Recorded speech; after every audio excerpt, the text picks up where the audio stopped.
Right now, a scholarship is adding light on a dark moment of history in one metro Atlanta community. Plus, signed, sealed, and delivered on Valentine's Day right here in Georgia. And two iconic groups are now nominated for the Rock and Roll Hall of Fame. How Outkast and the Black Crowes have shaped the Atlanta music scene. That's all coming up. This is The Take.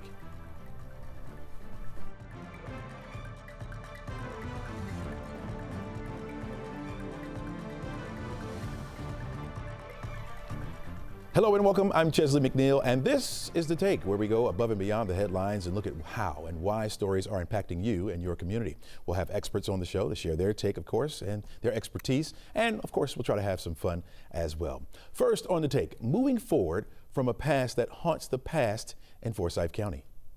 We know this is not a reckoning, it's not justice, it's not making anything right. It's just simply an act of love. A group in Forsyth County is working to raise money for scholarships to benefit students whose relatives lived through a very painful past. In 1912, rape accusations led to the lynching of two black men, forcing 1,100 black Americans out of Forsyth County. In response, Durwood Sneed and several other pastors in the area created the Forsyth Descendant Scholarship in 2022 to help students whose families were affected. Joining us on the show right now is Minister Sneed to tell us more about this scholarship. Welcome to The Take. Hey, thank you so much, Chesley. So appreciate it. All right. Describe to us how much work has gone into launching this scholarship. You know, we kind of got surprised by this whole story. I've lived here in Forsyth County for 36 years, and I knew that when I first moved here in 1989, there weren't very many black people in the county, but I really didn't know why. 2 years before that, in 1987, there had been two Brotherhood marches. One of them was very violent. The other one was much more peaceful, and at the same time, there was a lot of stories going around about what had happened, but to my shame, I didn't find out until about 5 years ago about the expulsion of every single black person in Forsyth County in 1912. And when I heard about this story, and imagine being one of these black men that had to leave to go somewhere else where no one wanted them, had to leave their family, or excuse me, leave their home, leave their land, many of them landowners, 58 families were landowners. And when I imagined being one of these people, I literally wept.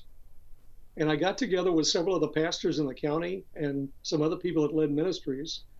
And I came to them and I said, do you know these stories? Have you guys ever heard the story in 1912 about the expulsion of black people? And almost no one had. And so as we began diving into the story and realizing what had happened, and there were about 1,100 black people that lived in Forsyth County in 1912 that all had to leave, we began thinking, saying, we feel like we need to do something just to acknowledge what happened, because there's very little public acknowledgement of this expulsion.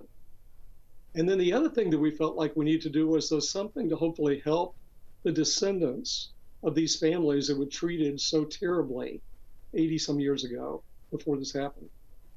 So we began brainstorming a little bit, and we met with some black friends, and we said, you know, we've thought about a college scholarship for descendants of these black families, and you think that's a good idea?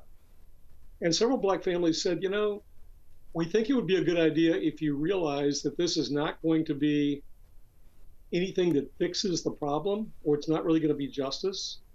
And so as we move forward with the idea, we kind of stated that publicly, that we know this is not a reckoning, this is not something that's fixing anything. And at the same time, we feel like that it's important to do something rather than to do nothing. And it's not connected with anything else, but it's simply an act of love. It was started by some followers of Jesus in our county. And now we're inviting everybody to get involved. And it's been so exciting over the last 3 years, because we just completed our third year and we're just starting our fourth, to see that we've now had 20 different recipients of the scholarship. We've had 5 that have already graduated from college. Wow. We have 5 more, it looks like they're going to be graduating this year. We have mentors that we're providing to these families and these students. And it's so exciting too, just to kind of see in these black families how the story of what happened to their ancestors is coming out. Yeah. Because many of these families had buried this story. Minister Sneed, real quick, Minister Sneed, have you seen this make a difference as far as race relations in Forsyth? You know, we really have. We just have a lot of conversations that are going on in the county, and I think the neat thing is that the scholarship is continuing year to year, so it's keeping the discussion on the table. And Forsyth County has changed so much. We now have the highest South Asian percentage population of any county in the state. We have about 15% of our population is Hispanic. The Black population is still only about 5%, but it's growing. It's about 12,000 people. So we have a school system that's actually majority minority now. So a lot of things have changed in the county, but this whole issue of racial reconciliation and discussion of the past, I think really helps us understand a little bit more about maybe some of the things that caused the expulsion in 1912, and so that hopefully we don't repeat history. All right, Minister Zee, thanks so much for joining us this morning, and thanks for all that you're doing in the community. Really appreciate it. Hey, thank you, my friend. All right. Right now, crews are continuing to search Lake Oconee for a missing man nearly a week after he and his fiancee were believed to have fallen overboard. The search for Jocelyn Wilson and Gary Jones has been ongoing since Sunday morning. Gary Jones's shoes were found near the bank of the lake on Thursday. Putnam County Sheriff Howard Seals says they are bringing in a cadaver dog to help with that search for today. Sheriff Seals told 11Alive that at this point they are investigating other avenues aside from just a tragic accident. Happening tomorrow, a memorial service will take place for the Georgia pilot killed during the mid-air collision in D.C. The public is invited to honor Sam Lilly at 11 a.m. on Saturday. Loved ones will gather at Georgia Southern University's campus in Savannah. Lilly was one of 4 crew members aboard the American Airlines flight. 67 people died when a military helicopter collided with that plane. Developing overseas, Pope Francis is being treated in the hospital for bronchitis. The Vatican says the 88-year-old pontiff has canceled all his scheduled events for the next 3 days. Francis has suffered from a wide range of health issues over the past 2 years. He also underwent surgery in 2021 to address a painful condition, and again treated in 2023 to repair a hernia. All right, let's take a look at our forecast because we do have an 11Alive weather alert for you. That will be on Sunday. Now today looks fine. We'll have the sunshine around this Valentine's Day. Rain comes back to us by Saturday. We'll have a 50% chance for scattered showers in the morning. They'll become more isolated once we get to the afternoon. And then a line of showers and thunderstorms, some of which could be strong to severe, will come in on Sunday morning. That looks to be the timing right now. That could bring in some damaging winds. That's the major concern for it. Of course, we're looking at some very heavy rain, and also an isolated tornado is not ruled out. Right now we're under a level 2 threat for severe weather on late Saturday night going into Sunday morning. We'll clear out on Monday, but cool down behind that front. 29 degrees as the start temperature on Monday. We're looking at 48 for an afternoon high. 48. We'll get back to the 50s real quickly, though, as we slide into the middle of next week. Don't go anywhere. We're back right after this.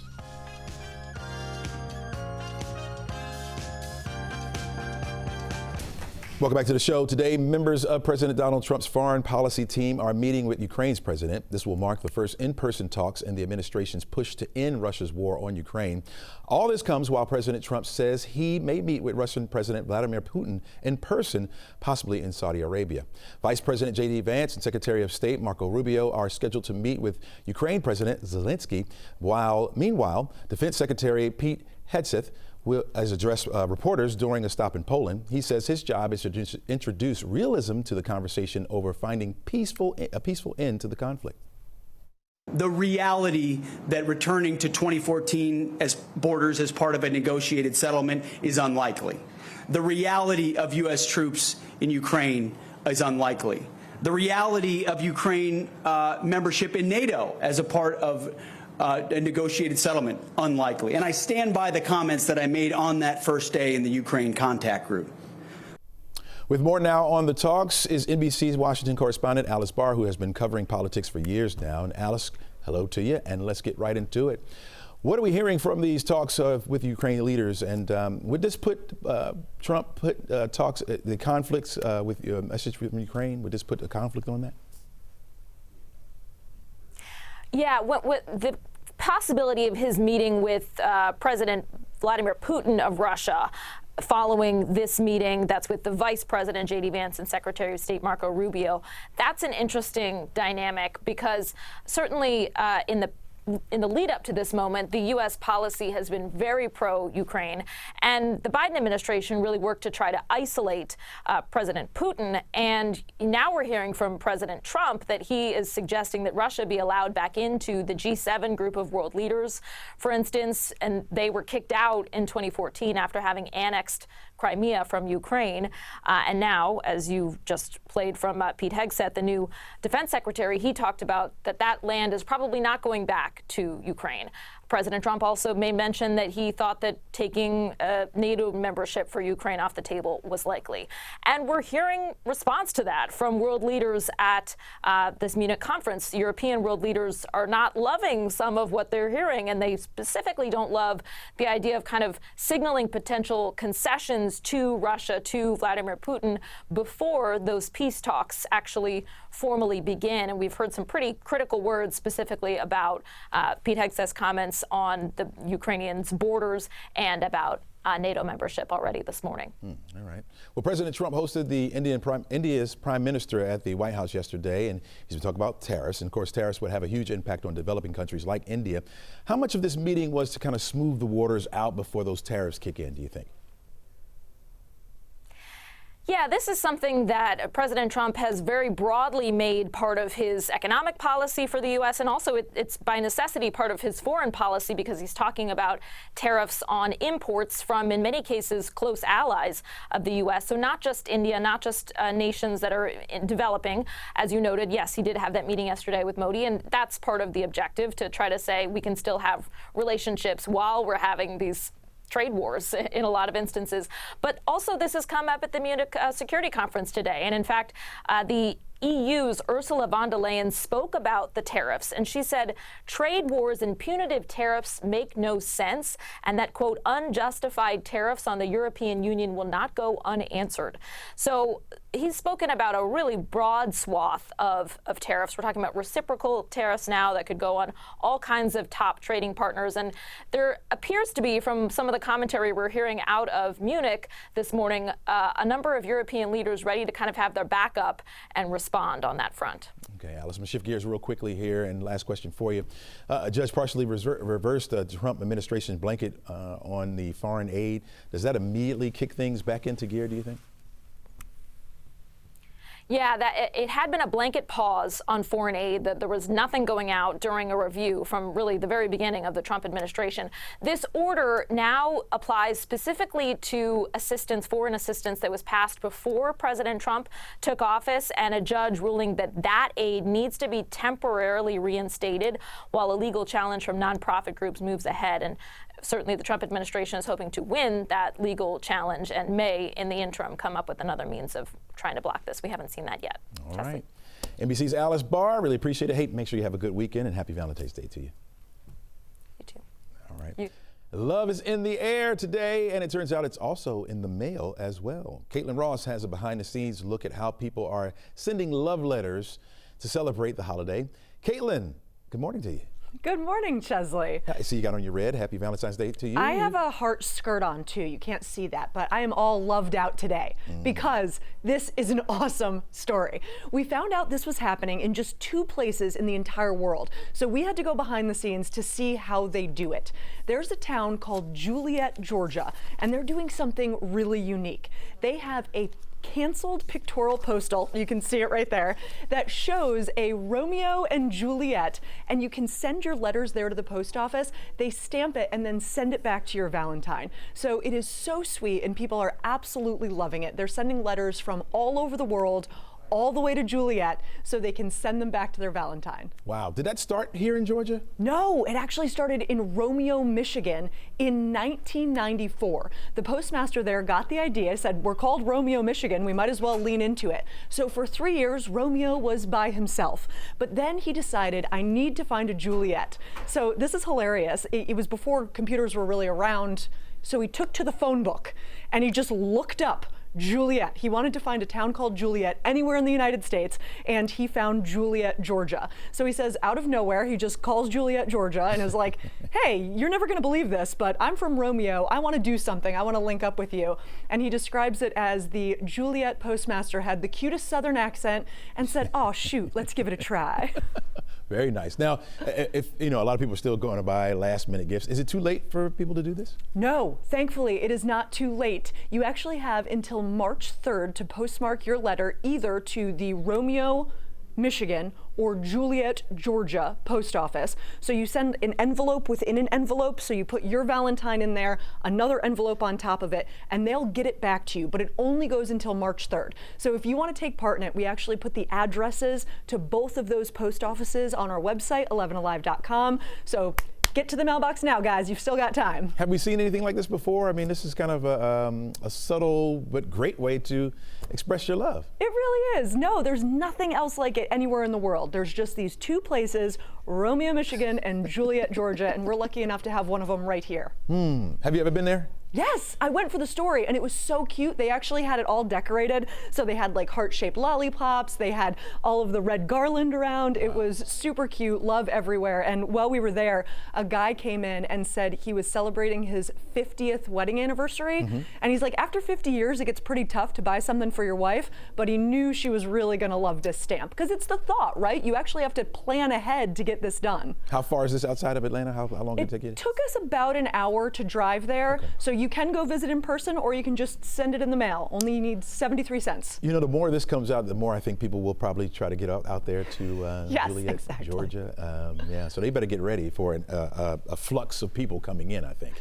Yeah, you know, it's so funny. They said when they first started it, they had like a huge amount of people who were coming in, people from all over the world. Like, I mean, this went all over the world. Wow. Then they said it died out a little bit, and now they really want to publicize the partnership a little bit more. They want to make it romantic. And the town of Juliet leans into it too. It's really sweet. They say they welcome visitors from all over the world because they're Juliet, Georgia. So they really lean into the romance. They have decorations up all over the place. They sell Valentines in all the stores. They pump the Valentine's Day love music when you walk down the street. So it's really sweet. They're totally taking advantage of this really adorable thing happening. I guess you're gonna have to share the time because you can't make it from Romeo all the way down to Juliet in one day, I guess. But I guess if you're flying, you could. But so I didn't get the chance to go to Romeo, Michigan, but the postmaster there is hilarious. So we're going to air the full story at 4 o'clock this afternoon, and you really want to tune in for it because his impression of the Southern accent is like spot on, and he was the one who came up with the idea. He said he actually used to dress up in costume, so part of the pictorial postmark was he would put on like a red bow tie, and then if people wanted to send a Valentine with maybe like a box of chocolates or roses, he would actually go hand deliver it because he is the postmaster. He's certified to go do that, so he'd get all of these packages in, and if it was close by, he'd go deliver it in person. Wow. Very, very nice. Caitlin Ross, we got to stop meeting like this. Last time you were on the show, it was your birthday, and now you're coming on Valentine's Day. Just special occasions, really. I'll see you on Easter. All right, take care, Caitlin. Happy Valentine's Day to you. Happy Valentine's Day. All right, plenty more stories for you folks. This is The Take on 11 Live Plus. Don't go anywhere.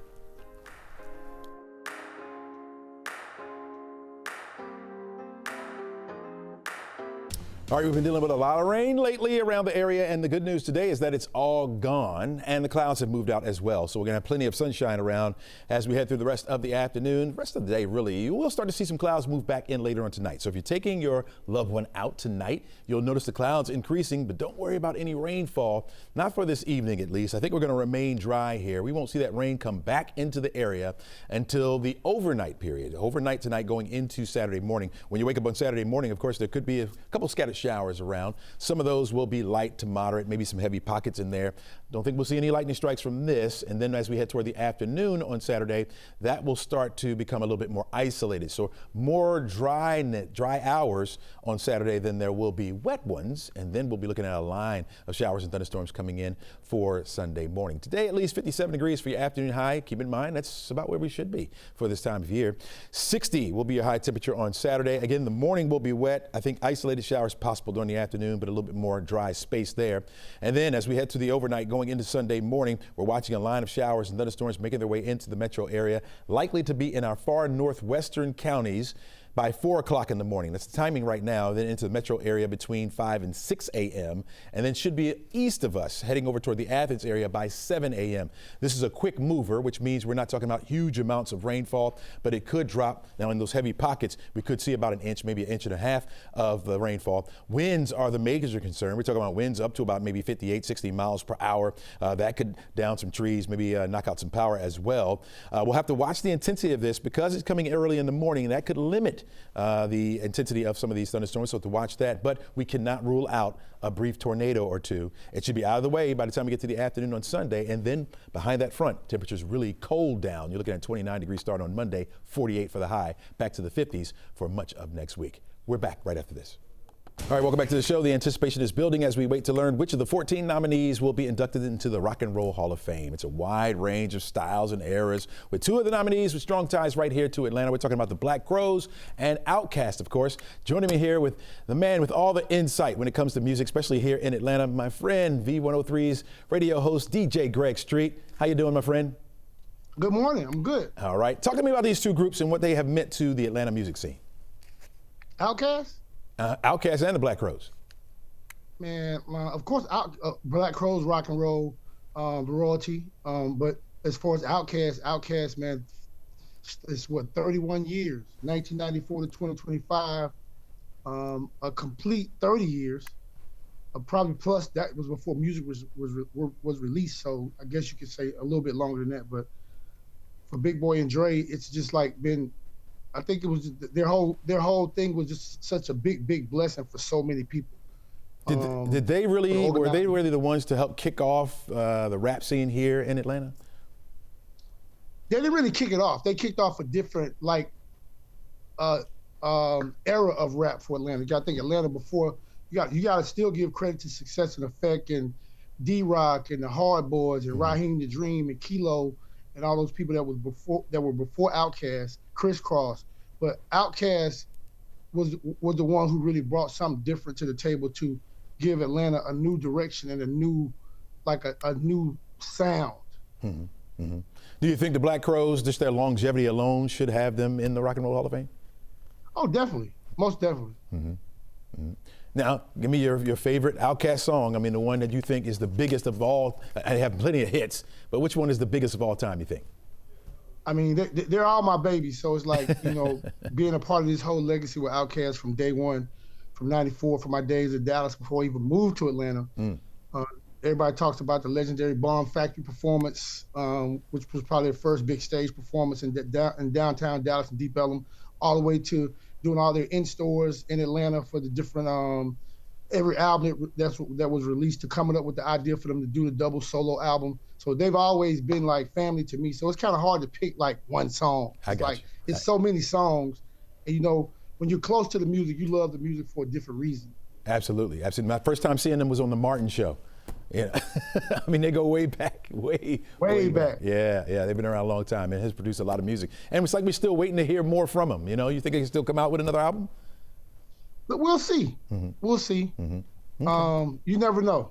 Yeah. I think this Rock and Roll Hall of Fame induction is going to be something special. And who else is in the category bigger than Outkast, or who has pushed the envelope for music more than Outkast, who've changed on every album, who's willing to gamble with their sound and with their flows and just bringing something different to the table with the videos, and just everything was always up.